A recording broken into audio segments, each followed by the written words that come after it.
உலகத்திலேயே ஒரே அஷ்டம சனி பரிகார கோவில் எங்க இருக்குன்னு தெரியுமா? திருநள்ளாறுல இருக்க சனி பகவான் கோவில் எல்லா விதமான சனி தோஷங்களையும் போக்கும் பரிகார தலமா இருந்தாலும் அஷ்டம சனி தோஷத்துக்குன்னு விசேஷ பரிகார தலமா இருப்பது புதுக்கோட்டை மாவட்டம் அறந்தாங்கி பக்கத்துல இருக்க எட்டயத்தள்ளி அகஸ்தீஸ்வரர் கோவில் தான். இந்த கோவில் புதுக்கோட்டை மாவட்டம் அறந்தாங்கிலிருந்து 8 கிலோமீட்டர் தூரத்துல இருக்க கிராமம் எட்டயத்தள்ளி.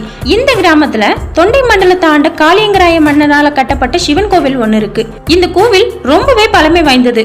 இந்த கோவில்ல இருக்க இறைவனோட பெயர் ஸ்ரீ அகஸ்தீஸ்வரர், இறைவி அகிலாண்டேஸ்வரி. பக்தர்களோட ஜாதகத்தை நவகிரகத்தோட பக்கத்துல வச்சு பூஜை செய்யும் வழக்கம் இந்த கோவில்ல மட்டும்தான் இருப்பதா சொல்லப்படுது. அகஸ்தியரால பூஜிக்கப்பட்ட இந்த கோவில் சனி தோஷத்துக்கு சக்தி வாய்ந்த பரிகார கோவிலா இருக்கான். களத்திர தோஷம் உள்ளவர்களும் வழிபட வேண்டிய கோவிலா இந்த கோவில் இருப்பதா சொல்லப்படுது.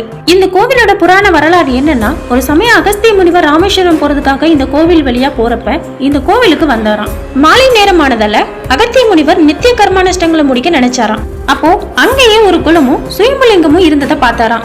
அந்த லிங்கத்துக்கு பூஜை பண்ணிட்டு இரவு அங்கேயே தங்கிட்டாராம். அந்த நேரத்துல அஷ்டமத்து சனியால பாதிக்கப்பட்டிருந்த தொண்டை மண்டலத்து மன்னன் காளிங்கராயர் ராமேஸ்வரம் போய் நீராடிட்டு திருநள்ளாறு போறதுக்காக அந்த வழியா வந்தாராம். அப்போ மன்னர் காளிங்கராயர் அகஸ்திய முனிவரை சந்திச்சாராம். மன்னர் காளிங்கராயர் வந்திருக்கிறதுக்கான விவரத்தை தெரிஞ்சுக்கிட்டு மன்னர் கிட்ட அவரோட அஷ்டம சனி தோஷம் நீங்க கோவில் ஒண்ணு எழுப்பி அகஸ்தியர் வழிபட்ட அந்த சுயம்புலிங்க மூர்த்திய கருவறையில பிரதிஷ்டை செஞ்சு வழிபடும்படி அகஸ்தியர் முனிவர் சொல்லியிருக்காரு.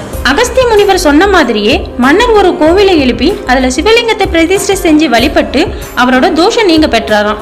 அகத்திய முனிவர் வழிபட்டதால இந்த கோவில் இறைவனுக்கு அகஸ்தீஸ்வரர்னு, அம்மனுக்கு அகிலாண்டேஸ்வரின்னு பெயர் சூட்டினாராம். இந்த கோவில்ல சனி பகவான் சிறப்பான சக்தியோடு இருக்க நவகிரக சன்னதிகள் அமைத்து அதுல கருவறையில் உள்ள இறைவனோட திருப்பார்வை ஈசானியத்தை சற்றே பார்க்கிற மாதிரி அமைந்துள்ளது ரொம்பவே சிறப்பா சொல்லப்படுது. அதனால இந்த கோவில்ல இருக்க சனி பகவான் ரொம்பவே சிறப்பு வாய்ந்தவரா கருதப்படுகிறாராம். மற்ற கோவில்கள்ல சனி பகவானுக்கு இடதுபுறம் ராகு பகவானும் வலதுபுறம் கேது பகவானும் இருப்பாங்க.